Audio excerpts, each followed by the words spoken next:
Hello and welcome to another Toon Boom Animate Pro 3 tutorial. I knew you didn't think that there was more to learn, but trust me, we've barely scratched the surface. This time I want to talk about another aspect of animation, which is mainly concerned with lip sync, but it is pretty much general use of animation. We talked last time about how drawings are drawings. They're like these proper nuggets of information. They're not, it's very confusing, isn't it, when you're having to talk about things that are in the real world slightly different to the things in the virtual world. Drawing does not necessarily mean quite what it means here. Let me show you what I mean. The best way to learn it is to do it. Let's start with a drawing, and we're going to call this Princess Head, actually. Now, one little annoying feature of this program, I'm just going to leave it like that for the moment, but if I double click and say I want to call it Princess Head, this new layer name's invalid. You're not allowed to have spaces in layer names, which is, it's a little bit annoying. So it tends to be underscore is king here, I'm afraid. Princess Head, and then it allows that. It's weird. You can have spaces here. You can have spaces in colour, but you can't have spaces here. No, not allowed. Now I'm going to create another drawing layer called Princess underscore mouth. Her mouth. Now I'll just lock that layer so I don't accidentally draw it, and I'm going to make her layer blue as we did last time. And I'm going to draw a very, very, very beautiful princess. Here she is, guys. You know you'd want to. Isn't she just, the veins are particularly sought after in Zygon 7. A couple of warts.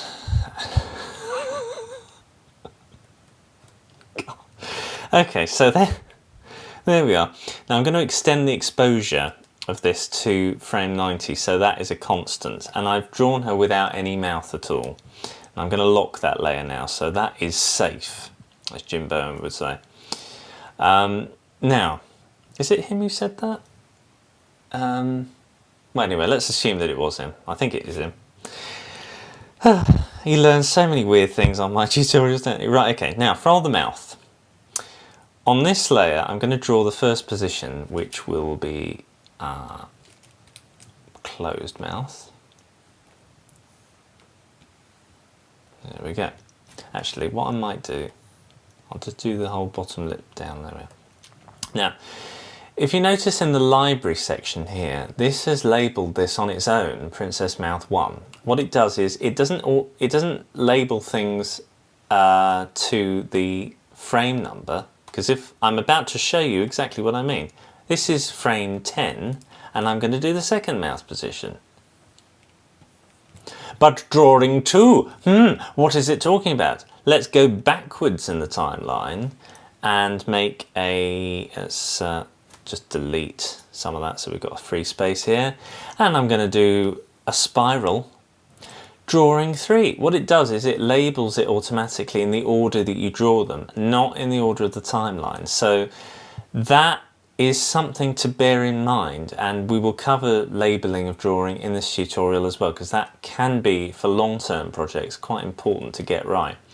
But let's assume we're goody two-shoes and we're doing it all in the right order from the word go. So I've just undone a few times. I'm going to turn on onion skinning there. And I'm going to draw another position of the mouth. So slightly open.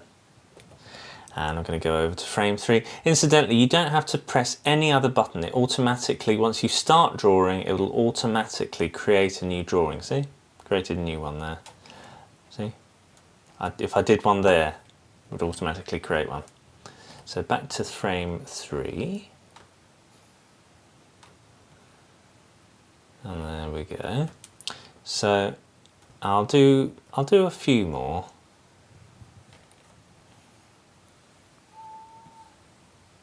Okay, and then frame 5. do a weird pose for her. Because this is not to demonstrate how to do lip sync, because believe me, this is not how to do lip sync. But this is to show how lip sync could be used. How you would sort of use Toon Boom with lip sync. So there we are, there we've got our positions. I'll just turn onion skinning off. And we have 6 different drawings, and they've all been given automatic numbers if you look over there. And there we are. Now, dreadful animation, but you get the idea. Now, I want to colour these in, and I'm just going to, I'm not going to colour too much yet, but I'm just for the purposes of this tutorial, I just want to literally get the paint bucket tool. I've selected the colour, it's going to be red for the paint bucket, and I'm just going to do her ruby red lips. I'm just going to go to tool properties, and I'm going to select close small gap, so that I don't have to fiddle about with that little gap there. Go back to colour. There we go, and oops. There we go. Now that's just to give an idea. I might also, using green, I'll just change that colour. I just double tapped the green there.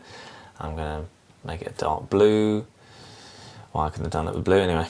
You notice also that it still retains the word green. Well, that's a little hint for a future tutorial of what I'll cover then. Anyway, interior of mouth, interior of mouth, interior of mouth, interior of mouth, and there's no interior there. So you get the kind of idea. She's going meow, meow. Now, I'm going to show you how to do lip sync. It is the most easy peasy lemon squeeziest thing in the world. In comparison to the other tutorial, which was mind-bendingly awkward to get your head round, this one should generally speaking be, you know, a lovely spa day for your brain. Now let's go to frame 30. We want an U shape. Where do we go? We go here and we go select the U shape, and there it is. And what it's done, it's also automatically filled in the previous, oh, wait a minute, because that was an U shape there, and I selected an U shape there, it's just extended the exposure. If I say at frame 50, I want an R shape, go there, and what it's done is extended the exposure of the U even further until it got to frame 50. So if I wanted that there, if I wanted the R shape there, I could either do that and then extend the exposure there, or what I could do, undo, is go to frame 30, select the R shape, and then it would automatically do that. It has said, I want the R shape from here to here. Now, let's show you what the X sheet is doing. Now, be warned, because this will look like Excel and it might turn people off, but it is something you're going to probably need to know a bit sometimes. In animation, we have something called dope sheets or bar sheets, which is essentially a piece of paper with lots of little rectangles showing what's happening over a period of time. And I shall show you the sort of thing you're looking at. Let me just move that over to, let's pop it here. Come on, there we go. I'm just going to move that over. There we go. So here we have, this column represents this bit here, and this column represents this bit here. And you'll notice that frame 1 has drawing 1, frame 2 has drawing 2. You'll notice here as well that drawing 1 of the princess head goes all the way down. Now, it shows you that on frame 30 there's drawing 4, and it goes all the way up to frame 50. It's a different way of representing the information, and for naming drawings, this is the place to go. Now, you would think that to rename a drawing, you would go to, I don't know, drawing 6, you'd double tap, and you'd say, I want to call this Mr. Squiggles, if you wanted to call the frame Mr. Squiggles.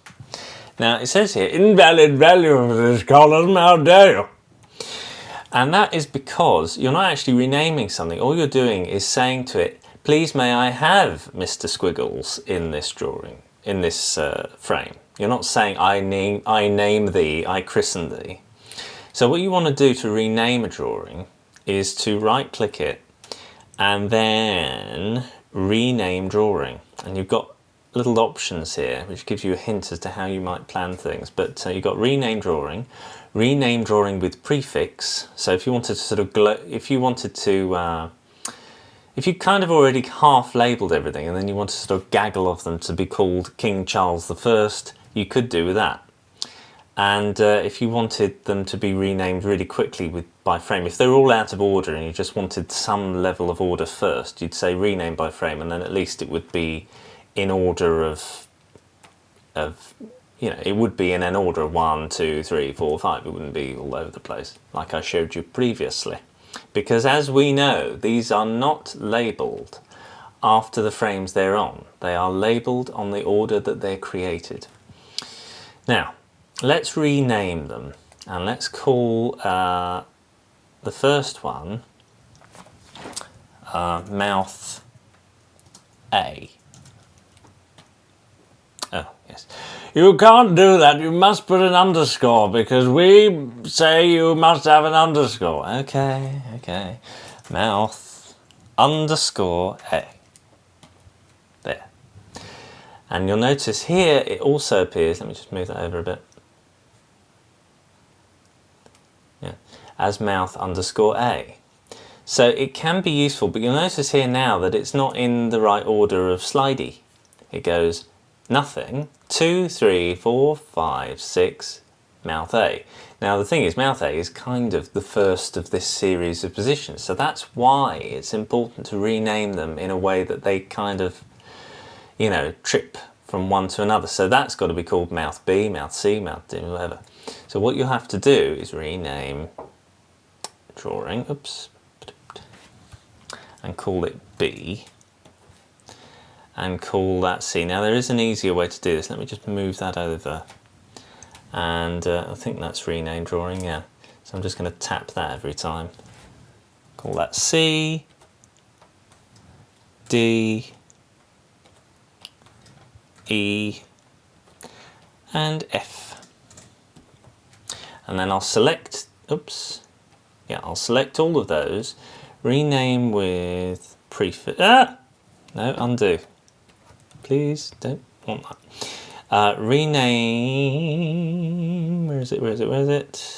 Yeah, drawings, rename with prefix, and I'll say mouth underscore, and then hopefully, yes, that's done it all. So that prefix thing can be useful if you're wanting to have a kind of gaggle, and you'll notice here they are now in the right order, because that's the way things are organised on computers. It goes numbers and alphabet. That's how it organises things, by name and by number. So, Now, this shows you how that side of things works, and I've shown you how that works.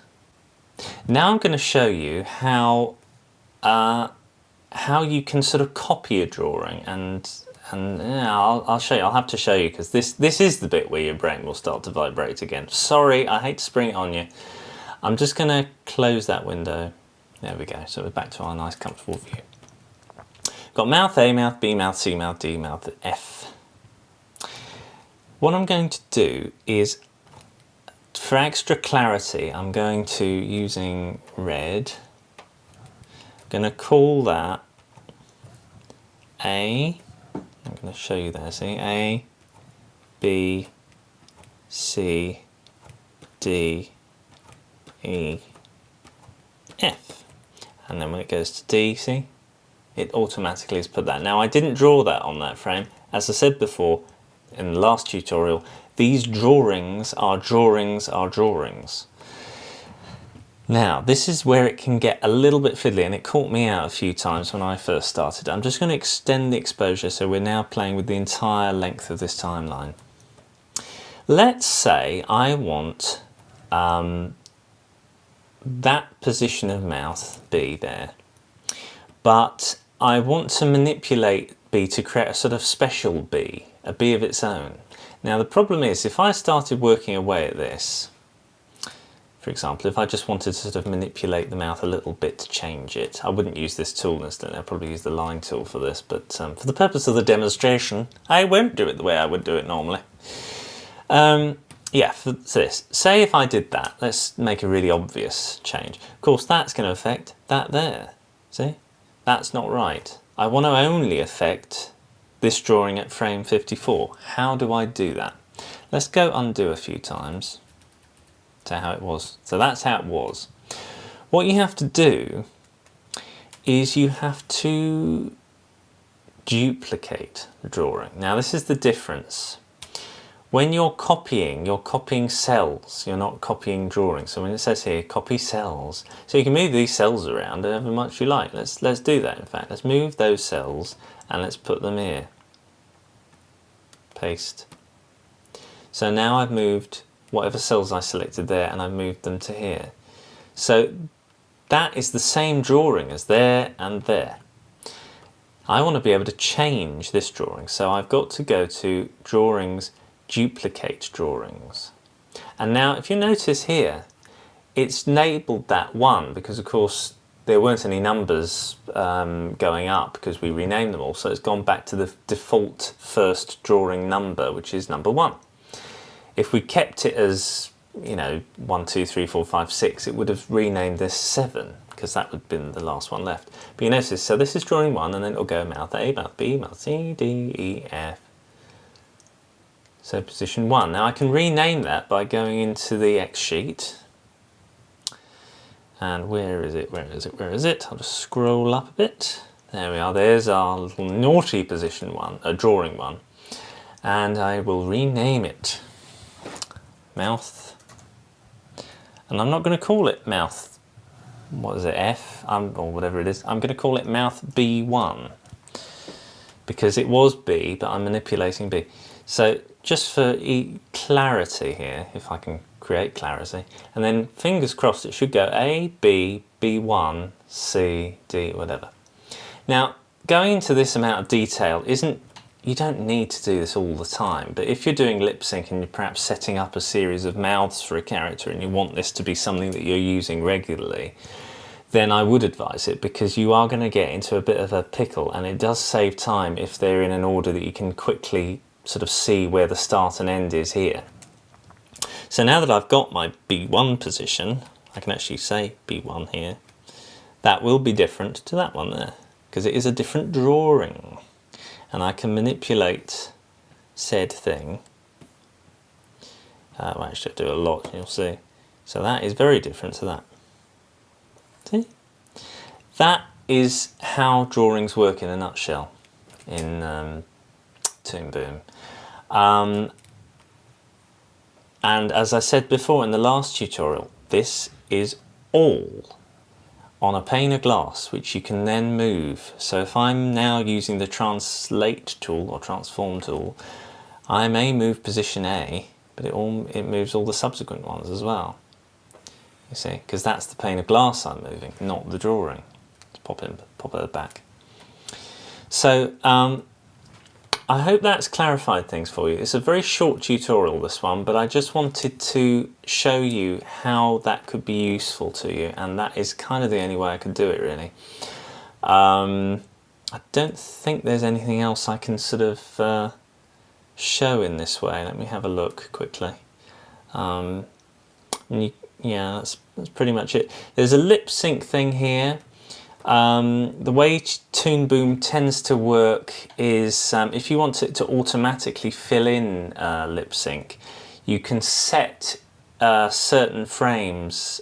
You can draw a series of 8 pictures and call them certain things, and it will automatically, so long as it knows what mouth position corresponds with what letter, it can actually work out with the sound where the letters go, but it's not a feature that I've really used very much, so I don't know how well it can work. But that's another thing, and that's the reason why you've got lip sync in your menu here, is that's what it's to do with automatic lip sync selection and map links it. But anyway, this gives you an idea of how lip sync can work and how drawings can be used in Toon Boom.